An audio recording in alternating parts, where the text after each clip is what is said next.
जय हिंद दोस्तों, मेरा नाम है अंकित कुमावत और आप देख रहे हो मेरा YouTube channel Kumawat study centre.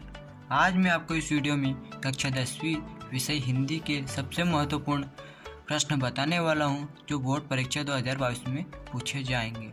आप इन प्रश्नों को अवश्य याद करें और अपने दोस्तों को भी शेयर करें। चलते हैं प्रश्न की ओर।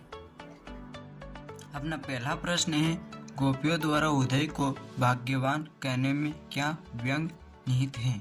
इसका उत्तर दोस्तों, उदय श्री कृष्ण के पास रहते हुए भी उनसे प्रेम नहीं कर सके, इसलिए गोपियों को वे भाग्यहीन लगते हैं। यह व्यंग भाग्यवान कहने में व्यक्त है। विपरीत लक्षण से भाग्यवान का अर्थ भाग्यहीन है।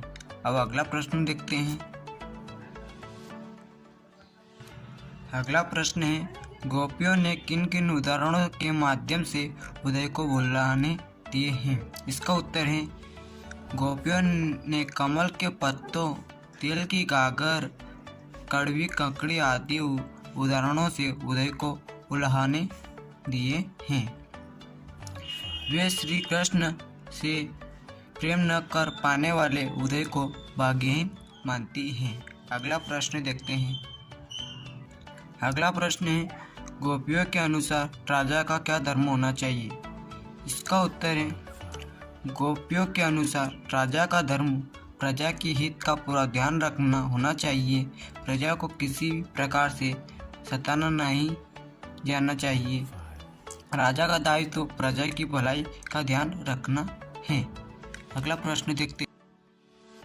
अपना अगला प्रश्न है, परशुराम के क्रोध करने पर लक्ष्मण ने धनुष टूट जाने के लिए कौन कौन से तर्क दिए? इसका उत्तर है, परशुराम के क्रोध करने पर लक्ष्मण ने धनुष टूट जाने के लिए निम्नलिखित तर्क दिए। पहला है, राम का धनुष के टूटने में कोई दोष नहीं है, उन्होंने जैसे ही इसे छुआ वैसे ही टूट गया। दूसरा है, राम ने इस धनुष को नया समझा था, किंतु यह पुराना तथा जर्जर था, इसलिए टूट गया। तीसरा तर्क है, लक्ष्मण ने कहा कि बचपन में हमने ऐसी अनेक धनुइयाँ तोड़ी थी, तब तो आप नाराज नहीं हुए थे। चौथा तर्क है, इस धनुष के टूटने से कोई लाभ या हानि नहीं है, इसलिए इस पर नाराज होने की कोई आवश्यकता नहीं है। अगला प्रश्न, अपना अगला प्रश्न है, कवि आत्मकथा लिखने से क्यों बचना चाहते हैं? इसका उत्तर है, कवि जयशंकर प्रसाद के मित्रों ने उनसे आत्मकथा लिखने को कहा, परंतु वे राजी नहीं हुए। उनके अनुसार उनका जीवन साधारण रहा है, उन्होंने कोई महान कार्य नहीं किया है जिसका उल्लेख आत्मकथा में किया जाए।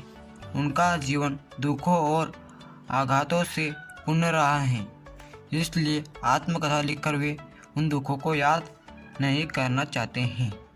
अगला प्रश्न देखते हैं। अगला प्रश्न है, आप किन व्यक्ति की आत्मकथा पढ़ना चाहेंगे और क्यों? तो इसका उत्तर है, हम उन व्यक्तियों की आत्मकथा पढ़ना चाहेंगे जिन्होंने अपनी साधना से विशेष पहचान बनाई हो, उन्होंने समाज तथा देश के लिए सराहनीय कार्य किया हो। यह आवश्यक नहीं है कि वे बड़े या महान रहे हो, किंतु उनका जीवन प्रेरणा देने वाला होना चाहिए।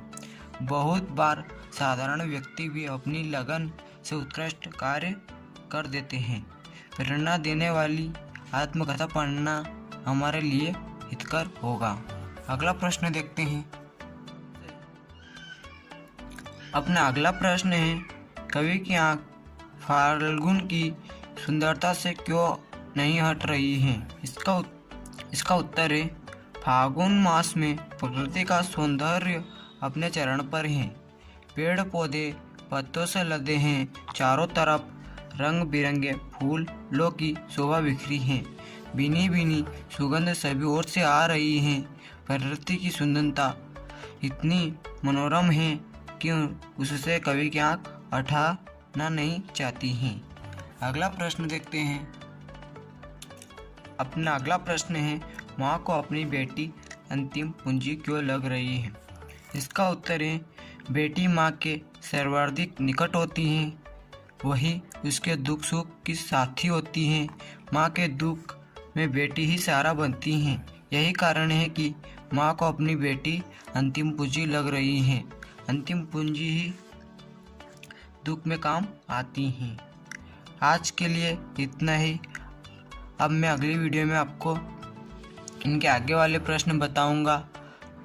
आपको ये वीडियो अच्छी लगी होगी, समझ में आई होगी, तो ये वीडियो आपके दोस्तों को ज़्यादा से ज़्यादा शेयर करें, लाइक करें और चैनल को सब्सक्राइब करें, जिनसे आने वाली वीडियो आप तक पहुंचती रहे। जय हिंद।